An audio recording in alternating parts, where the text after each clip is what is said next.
उत्तराखंड के उत्तरकाशी में सिलक्यारा टनल में 41 मजदूर फंस गए, जान आफत में आ गई। लेकिन 13 दिनों से लगातार मशक्कत जारी है कि किसी तरीके से उन सभी 41 मजदूरों को बाहर निकाल लिया जाए और वो भी सकुशल हालत में। जी हां, हम बात कर रहे हैं उत्तराखंड के सिलक्यारा टनल की, जहां पर अब लगातार एनडीआरएफ से लेकर तमाम स्थानीय प्रशासन और केंद्र सरकार की एजेंसियां और बीआरओ लगातार काम कर रहे हैं। बता दें कि यहां पर अधिकारियों ने एक तरकीब निकाली है जिसे कहते हैं टेलीस्कोप टेक्निक, जिसके जरिए पाइप डालकर उसके अंदर वहां पर उस तरफ निकाला जाएगा जहां पर मजदूर फंसे हुए हैं और वो सारे मजदूर इस पाइप के जरिए बाहर की तरफ आएंगे। जी हाँ, इसके लिए लगातार अधिकारी और प्रशासन कोशिश कर रहे हैं कि ये पाइप जो टेलीस्कोप पाइप है वो बिल्कुल सीधे तरीके से उस तरफ मजदूरों तक पहुंच जाए, लेकिन इसमें बीच बीच में कई सारी जटिलताएं और समस्याएं देखने को मिल रही हैं। जी हाँ, जब टनल का ऊपरी हिस्सा टूट कर गिरा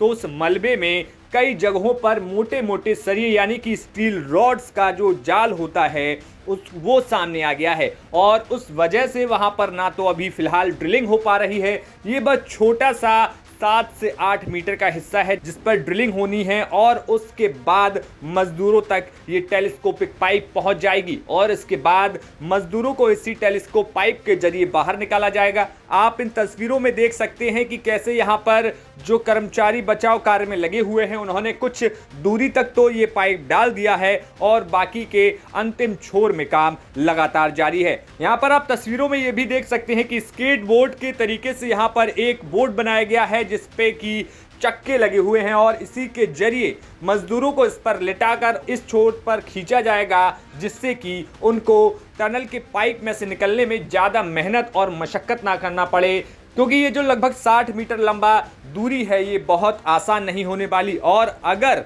मजदूर यहाँ से रेंगते हुए आते हैं तो वहाँ पर उन्हें सांस लेने की समस्या भी हो सकती है। इसलिए चुनौती ये रहेगी कि मजदूर ये जो पाइप है उसमें से जैसे ही वहाँ से घुसें तो तुरंत जल्दी से जल्दी इस कोने पर निकल सकें। इसके लिए यहाँ पर स्केट बोर्ड लगाया गया है। अब चिंता की बात यही है कि आखिर ये जो समस्याएं हैं वो कब तक दूर होंगी और मजदूर सकुशल हालत में बाहर कब निकलेंगे।